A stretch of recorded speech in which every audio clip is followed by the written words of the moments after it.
Karl Malone was 20 years old, impregnated a 13-year-old, got the away from her, wanted nothing to do with the baby. Everyone from NBA icons to podcast hosts and casual fans has been dragging his name through the mud, refusing to let the past stay buried. But recently, the Mailman finally snapped, lashing out at the critics, dismantling his legacy, exposing the deep cracks in the empire he built. Karl Malone stands as one of the most dominant power forwards to ever step on the hardwood, yet he remains arguably the most polarizing figure in the history of American sports. Selected 13th overall by the Utah Jazz in the 1985 draft, the man they dubbed the Mailman because he always delivered, constructed a career so statistically massive it reads like fiction. We are talking about a resume that feels like a fever dream, built on a foundation of relentless consistency and physical dominance that lasted for decades. He poured in 36,928 career points, a number that cements him firmly at third on the NBA's all-time scoring list. He tore down 14,968 rebounds and claimed the league's MVP trophy twice, first in 1997 and again in '99. His accolades include 14 All-Star appearances and 11 consecutive first-team All-NBA selections, trailing only LeBron James, along with 3 first-team All-Defensive nods. His telepathic connection with point guard John Stockton created the most lethal pick-and-roll engine the game has ever seen, keeping the Jazz in championship contention for the better part of 20 years. The Jazz retired his number 32 in 2006, and he entered the Naismith Memorial Basketball Hall of Fame in 2010, both for his individual brilliance and as a member of the immortal '92 Dream Team. He also has 2 Olympic gold medals resting in his trophy case from the '92 and '96 games. He owns the all-time record for getting to the charity stripe, sinking 9,787 free throws on 13,188 attempts.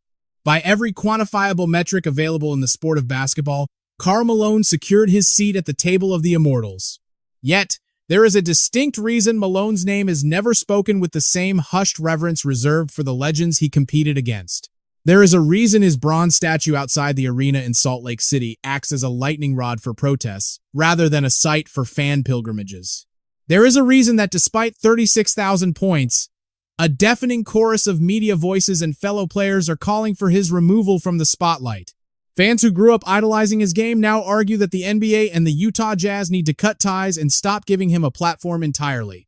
And there is a reason that whenever Malone tries to weigh in on the modern game or the GOAT debate, the discourse immediately shifts from his basketball IQ to his moral character. The darkest chapter of this story began in 1983, before he played a single minute of pro ball, back when he was just a 20-year-old sophomore at Louisiana Tech. Malone fathered a child with Gloria Bell, a girl who was merely 13 years old at the moment she gave birth to their son. The timeline is even more disturbing, with reports suggesting conception likely occurred when Bell was only 12. In Louisiana, the age of consent was 17, making this a textbook case of statutory crime against a minor, yet the legal system remained silent. Investigative reports from the Salt Lake Tribune and ESPN later revealed that Gloria Bell's family made a calculated, difficult choice not to press charges. They saw a local star destined for a multi-million-dollar NBA career and realized that sending him to prison would destroy any chance of him providing financial support for the baby. It was a decision born of economic desperation and survival, a choice that ultimately allowed a predator to escape justice.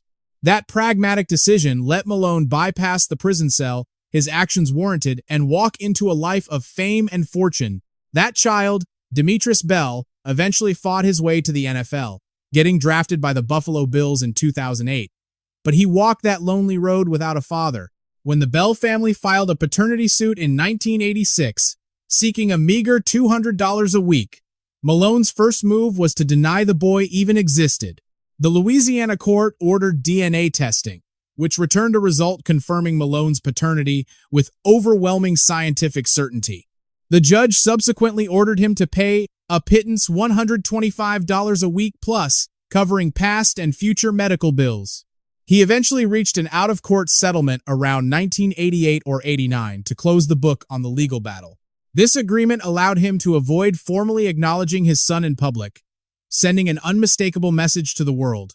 Karl Malone wanted the problem to disappear, and he was more than willing to write a check to buy that silence. But the moment that truly cemented his villain status for a generation of critics came years later, when Demetris Bell, then 17, reached out to finally connect with his biological father. Malone looked him in the eye and told him it was simply too late. Demetris later described the interaction with chilling clarity, saying it felt less like meeting a father and more like his mother had visited a sperm bank. That cold-blooded rejection has become the defining footnote in every article, video essay, and forum discussion about Malone's character. It is a stain that follows him relentlessly, showing absolutely no sign of fading from the public consciousness. Recently, one of the most raw and unfiltered breakdowns of this saga came from a podcast where the host refused to sugarcoat the reality. They made it clear that the fallout wasn't just about absence. It was about active, verbal cruelty. The hosts recounted the details of that meeting 17 years in the making, noting that Malone's words were arguably more damaging than his silence. Meets the kid 17 years later, 17 years old, says, listen, dog, it's too late for me to be a dad to you. You got to go get it out the mud, get it on your own. When you step back and look at the architecture of his life, the conclusions drawn about the man underneath the jersey were unforgivingly stark. The tragedy of Gloria Bell was not a solitary island in the geography of his past. It was part of a larger archipelago, as evidenced by the twins Daryl and Cheryl Ford, whom he fathered with Bonita Ford when he was still just a teenager of 17 himself. By the time the legal machinery of a paternity suit began to grind into motion in the late 80s, Malone had already ascended to the professional ranks of the NBA. In a move that would become a recurring theme, he initially stonewalled the DNA testing, dragging the process through a mire of court contempt charges and delays before finally quieting the storm with yet another settlement behind closed doors. Silence reigned between father and children for nearly 2 decades, only breaking around 1998 when the twins, now 17, emerged as basketball prodigies, suddenly making them worthy of acknowledgement in his orbit. This distinct psychological blueprint, siring multiple children without the bond of marriage, followed by an immediate reflex to deny existence, a combative legal refusal to provide support, and a reconciliation that arrived years too late, and only after those children had independently validated their own merit, solidified into a dark pillar of his legacy, a stain that cultural critics have steadfastly refused to let fade from the collective memory. But the shadow over his name extends far beyond the courtroom. His conduct on the hardwood carved out its own notorious chapter, marking him as perhaps the most physically brutal enforcer to ever lace up a pair of sneakers. That reputation was cemented in blood on December 14, 1991, during a sequence against the Detroit Pistons where Malone turned his body into a weapon and drove an elbow directly into the face of Isaiah Thomas. It was a collision so violent that Thomas needed 40 stitches just to seal the gash, yet the league responded with a mere 1-game suspension and a $10,000 fine, a negligible penalty that did absolutely nothing to temper his ferocity.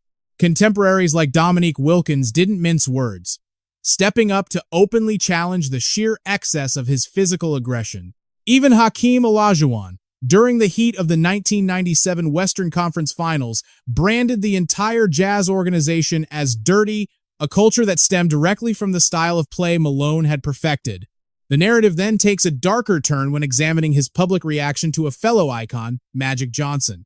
When Johnson announced his HIV diagnosis in 1991 and later sought to return to the game he loved, Malone emerged as one of the most formidable barriers to that comeback. He became the loudest voice in the room against it, framing his opposition around the supposed health risks and safety hazards posed to the other men on the floor and their families at home. Those remarks sparked an immediate firestorm of condemnation, exposing a profound lack of empathy during a period that was already defined as one of the most emotionally crushing and heavily stigmatized eras in the chronicle of American athletics. In effect, Malone leveraged his massive celebrity to amplify the panic and ignorance surrounding the virus at that time, taking a position that history has judged with extreme harshness in the decades since. Just when it seemed the list of transgressions was full, the Vanessa Bryant situation emerged, adding a volatile new allegation to an already extensive catalog of character flaws. It unfolded during Malone's twilight years, a specific window in the 2003 and 2004 season where he joined the Los Angeles Lakers in a desperate bid for a ring, sharing the roster with titans like Shaquille O'Neal and Kobe Bryant. Despite being 40 years old and a guest in Kobe's house, so to speak, he was accused by Bryant of directing highly inappropriate, suggestive overtures toward his wife, Vanessa, allegedly making a grotesque comment about hunting for young Mexican women. Even Malone's own representation had to step in and corroborate specific elements of that uncomfortable account. That betrayal severed any professional bond, instigating a bitter, permanent Cold War between the two legends. For a figure already burdened by the dark cloud of the Gloria Bell revelation, this wasn't just a spark. It was pouring lighter fluid onto a wildfire of public scrutiny that was already out of control. And yet, in the face of this mountain of evidence, the involvement with an underage girl, the refusal to claim his own blood, the violence on the court, the cruelty toward Magic Johnson, and the harassment of a teammate's wife, the NBA has stubbornly continued to roll out the red carpet for Karl Malone at its most prestigious galas. That precise moral dissonance is where we find the opening lines of the next chapter in this saga. It is a study of the league's institutional hypocrisy and the rising chorus of voices that will no longer be hushed. As recently as February 2023, the league tapped Malone to sit as a celebrity judge for the dunk contest during All-Star Weekend, placing him center stage at one of the sport's global showcases. There he was, beaming in high definition, lauded by the commentary team as a pristine icon, as if the dark currents defining his life off the floor had simply evaporated into thin air. But outside the arena, the reaction was swift, furious, and absolutely merciless. Rolling Stone magazine didn't hold back, releasing a blistering expose that demanded Malone be exiled from all future league festivities, meticulously itemizing the Gloria Bell tragedy, the Bryant altercation, and the overarching behavioral toxicity that they argued should forfeit his right to be celebrated by the institution, even on his home turf. The Salt Lake Tribune published a heavy-hitting editorial arguing that it was time for the Utah Jazz to sever ties and stop handing him a microphone. The digital sphere caught fire with indignation, yet the NBA's corporate response was non-existent. Just a deafening, calculated silence. It took independent voices, specifically podcast hosts who had already dissected Malone's past, to properly frame the surreal nature of that all-star appearance with the raw honesty mainstream networks avoid. They contrasted Malone's VIP treatment against the conduct of another major sports league, one that, despite its own baggage, managed a parallel situation with a completely different playbook. But that speaks to the difference between the NBA and NFL. How? Because Michael Irvin got straight dropped. Irvin was scrubbed from the NFL's Super Bowl coverage the moment an allegation of harassment surfaced. There was no court ruling, no verified evidence, no living, breathing, biological proof of the deed, merely the weight of an accusation. Yet there sat Karl Malone, front and center, at the NBA's crown jewel event, despite a fully documented history and a biological son walking this earth as irrefutable testament to the events of 1983. Karl Malone out there, like, it's proven that this is your kid. There's progeny running around that is proof of the act of rape. The optics were jarring, almost surreal. Malone perched high above the court at the dunk contest, handing out scores and passing judgment on the next generation, while the league conveniently turned a blind eye to the unresolved darkness in his own past. Then came the heavy, unspoken realization that settled over the broadcast. Not a single soul in that building possessed the will to look him in the eye and address the elephant in the room. Because even long after hanging up his jersey, the man remains a terrifying force of nature, a physical monolith who commands space simply by existing. The commentators didn't hesitate to acknowledge his dominance on the hardwood. His resume is untouchable, but that admission only served to sharpen the blade of their moral condemnation.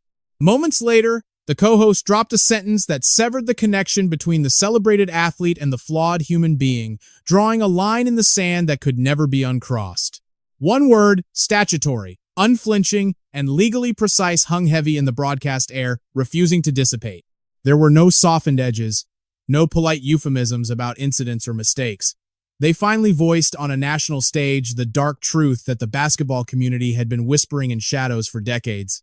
When the conversation turned to why no one ever challenges Malone face-to-face, the reasoning offered was stark, devoid of any sugarcoating. They painted a picture of a reality that has allowed Malone to navigate NBA festivities with total impunity, insulating him from accountability for 40 years. It comes down to raw intimidation. Even in his 60s, his massive frame serves as a silent warning to anyone thinking about crossing the line. The outrage remains safely confined to digital spaces, typed out on keyboards or spoken into podcast microphones miles away from the man himself. No one dares to walk up to Karl Malone in person and repeat the accusations that thousands hurl at him online, and the host dissected that dynamic with a brutal, piercing honesty.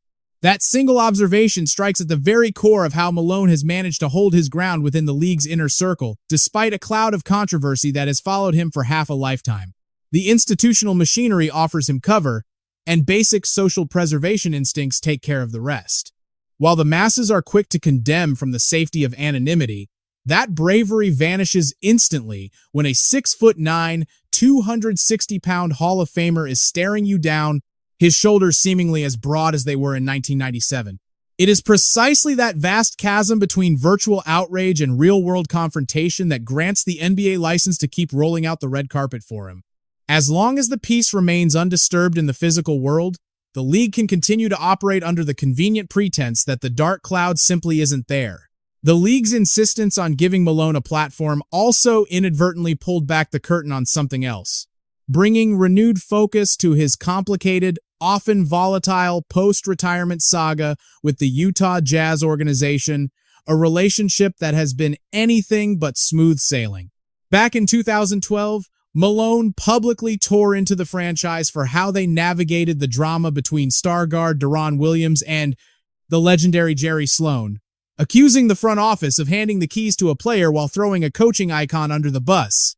Greg Miller, the team owner at the time, didn't hold back, firing off a public salvo that branded Malone as unreliable, emotionally unstable, and flat-out dishonest. It was a shocking breach of protocol, an owner dressing down the greatest player in franchise history with a bluntness rarely seen in professional sports. Reports had also surfaced that Malone sought a seat on the bench as a coach or assistant, only to be quietly turned away by the organization he helped build. Time eventually cooled the tempers, and by the Jazz's 50th anniversary season in 2024, Malone was back in the fold.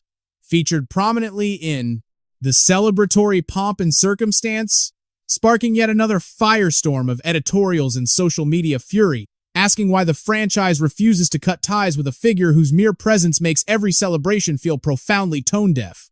Whenever the topic of public outrage is broached, Malone has retreated into a fortress of dismissal, a consistent attitude that has only served to pour gasoline on the fire. In a series of interviews throughout 2023, he waved away inquiries regarding his history with callous remarks like, "I don't care," or whatever, followed by the hollow defense of simply being human. There is absolutely no public record of him grappling with the gravity of the events of 1983, no soul-searching, no formal apology to Gloria Bell. There has been no public reckoning, no accountability whatsoever beyond the mandatory child support checks that he initially fought tooth and nail to avoid writing.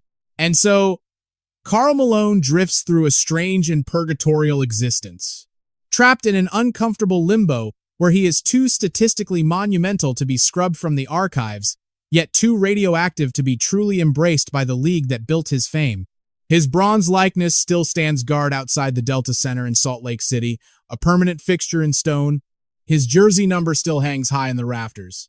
But his reputation, that intangible spirit that converts cold stats into a beloved legacy, has been steadily crumbling, chipped away year after year, one podcast and viral clip at a time. The court of public opinion has been rendering its final verdict, and it is happening in agonizing slow motion. While Malone remained largely silent throughout 2025 and into 2026 regarding his standing, the basketball world was anything but quiet when it came to dissecting his character. Then came the counteroffensive, Malone firing back with a critique of LeBron James, sparking a new battle for his own legacy. If Karl Malone's personal scandals have been the slow, grinding erosion of his public image, then his recent televised commentary on LeBron James was the calculated haymaker, a deliberate move to reestablish himself as a legitimate basketball authority, a voice that demands respect in the greatest of all time conversation, regardless of the dark clouds hovering over the life he has led off the court. And whether you nod in agreement with his take or vehemently reject it, there is simply no denying one central, inescapable fact. The instant he began to speak, the collective hum of the basketball universe fell silent, pausing to hang on his every word. It began back in January of 2025. Karl Malone settled into the chair for what was billed as a standard, nostalgia-heavy interview with one of the major national sports networks. The production team undoubtedly expected a breezy trip down memory lane, filled with fond recollections of the Stockton to Malone glory days, a few colorful locker room anecdotes, some polite, measured observations on the modern game, and perhaps a gracious, diplomatic nod to the current generation of stars. Instead, they found themselves staring at a man who locked eyes with the camera lens, unwavering and intense, as he proceeded to deliver a surgical, point-by-point deconstruction of LeBron James's claim to the title of greatest of all time. There was no diplomacy here, no hedging his bets. None of the he's definitely in the conversation safety nets that retired legends typically use to sidestep controversy. Malone unloaded with both barrels, cutting straight to the heart of the matter.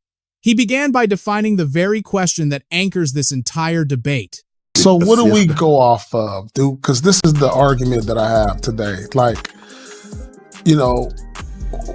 better player is one thing. Yes. Like, is he just like, let's take away all the accolades? Being a superior athlete in terms of raw physical gifts and the accumulation of counting stats was one category, but ascending to the throne of the greatest of all time required a completely different set of criteria standards that LeBron's 4-6 finals record simply could not satisfy. He then shifted his focus to the benchmark he believed represented true, undeniable basketball excellence. He pointed to Michael Jordan's pristine 6-0 record in the NBA Finals, his 6 Finals MVP trophies, and the telling fact that the vast majority of those championship runs never even needed a Game 7 to decide them. That was the uncompromising bar Malone was using to measure every other player who dared to chase the ghost of Chicago. And this wasn't just about comparing rows of numbers on a spreadsheet. He was comparing mentalities, philosophies, and the fundamental psychological approach to competition that separates the merely great from the legendary. Malone then turned his critical gaze toward what he identified as the structural flaw in LeBron's path to the mountaintop: the era of the super team. He laid out the timeline with the cold precision of a district attorney presenting damning evidence to a jury. 7 long years in Cleveland during his first stint, 0 championships to show for it. Then came the decision, LeBron announcing on national television that he was taking his talents to South Beach to join forces with Dwayne Wade and Chris Bosh, 2 established superstars already in their prime. Yet, even with that stacked deck in Miami, LeBron walked away with only 2 rings in 4 finals appearances, a 50% success rate despite leading a handcrafted super team.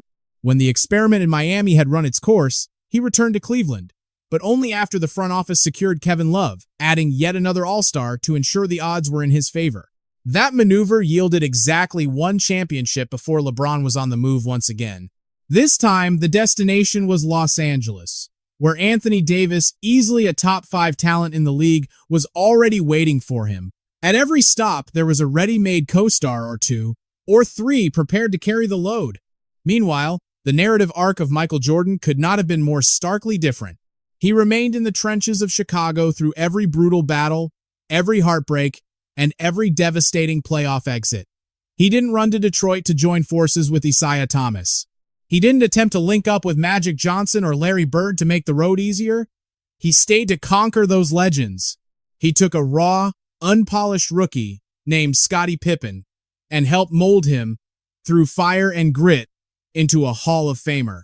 He transformed the Bulls from a struggling, irrelevant franchise into the most dominant dynasty on the face of the planet, all without ever changing the name on the front of his jersey. That, Malone argued, is the fundamental chasm between greatness and the greatest. Then, he went straight for the jugular, clutch performance. We are talking about those defining, legacy-cementing moments when the clock is ticking down, the game is tied, and every soul in the arena knows exactly who is taking the last shot. Malone described how Jordan and Kobe Bryant didn't just tolerate that suffocating pressure. They craved it. They needed it to feel alive. You could see their eyes light up when the weight of the entire season came down to a single possession. That killer instinct, that insatiable hunger to be the man who drives the final dagger, was what separated the true alphas from everyone else. And then Malone posed the uncomfortable question that LeBron's most ardent defenders absolutely despise answering. How many times have we watched LeBron pass up that final shot?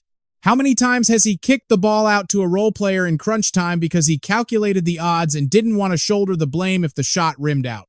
Finally, he delivered the blow that Malone knew would cut the collapse of the 2011 NBA Finals. LeBron's Miami Heat were the overwhelming favorites against an aging Dallas Mavericks squad led by Dirk Nowitzki.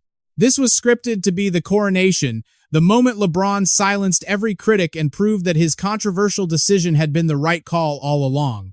Instead, LeBron averaged under 18 points per game in that series, marking the lowest scoring output of his career on the final stage. In the fourth quarters of those games, the precise moments when superstars are supposed to rise up, seize control, and impose their will on the opponent, LeBron looked hesitant, uncomfortable, and visibly reluctant to take the shots that a player of his generational caliber should have demanded. Dallas took the series in 6 games. Role players like Jason Terry, Jay Barea, and Sean Marion looked hungrier, more confident, and more willing to embrace the biggest moments than the man who had spent the entire offseason publicly crowning himself a champion. Malone didn't mince words. He stripped the situation down to its rawest form, calling it a catastrophic meltdown under the brightest lights the sport has to offer. He argued that this failure is etched permanently into LeBron's history, a deep scar that no number of future highlight reels or statistical mountains can ever truly hide. But what gave Malone's critique such a jagged, cutting edge was the specific, personal ground he stood on when he delivered it. This wasn't a judgment coming from a man sitting high and mighty on a throne of championship rings. Karl Malone understands, with a brutal kind of intimacy, the agony of falling short when the entire world is watching and the stakes are highest. He battled his way to the NBA Finals in 1997 and 1998, only to have his heart broken twice by Jordan and the Bulls. For nearly 2 decades, he posted undeniable numbers and dominated the paint like few power forwards ever have, yet he walked away without the one trophy that defines a career. And yet, you never heard him proclaim himself the greatest of all time. That humility changes the entire texture of his argument. He wasn't preaching from a pedestal of perfection. He was speaking from the perspective of a gladiator covered in scar tissue, a man who has earned the wisdom to separate hype from reality. He knows the bitter taste of defeat, and he believes that very experience gives him the right to say that LeBron's claim to the throne crumbles under serious historical scrutiny. The reaction to Malone's televised dismantling of the king was instant, volcanic, and completely tore the basketball community in two. Social media platforms erupted into chaos, with clips, hot takes, and memes spreading like an uncontrolled wildfire across the digital landscape. YouTube channels churned out deep dive videos with sensational headlines about Malone shattering the internet, racking up millions of views in a matter of days. But honestly, the most telling response to Malone's harsh truth was the one that never arrived. LeBron James, a man who typically shares his thoughts on everything from global politics to his dinner plans, went completely dark. There were no passive-aggressive tweets, no cryptic Instagram stories, and total silence from Rich Paul and the rest of his usually vocal inner circle. The very PR machine that ordinarily works overtime to control the narrative and spin negative press simply shut down. It was a heavy, suffocating silence. And in many ways, that lack of a defense carried more weight than any prepared statement ever could have. In the weeks that followed, other legends started to quietly join the chorus, using likes and subtle nods to question the validity of LeBron's standing. They dropped vague hints about the championship DNA required to win and the mental fortitude needed to survive at the absolute pinnacle of the game. Malone had simply found the courage to voice what the old guard of basketball had been whispering in private circles for years. And once he broke that seal, the floodgates opened, shifting the narrative in a way that neither LeBron's camp nor the media giants could rein back in. But if there is one thing that remains crystal clear, it is that the story of Karl Malone is nowhere near its final chapter. His legacy remains a complicated battlefield, torn between those who revere his dominance on the hardwood and those who refuse to let the shadows of his personal life be forgotten. The mailman might have hung up his sneakers 20 years ago, but the war for how he is remembered is still raging. Deep in the fourth quarter with no buzzer in sight. And as we stand here today, analyzing the wreckage, it is impossible to say which side of history will ultimately claim the victory. I appreciate you tuning in. Make sure to click the other videos on your screen for more deep dives into the game's history.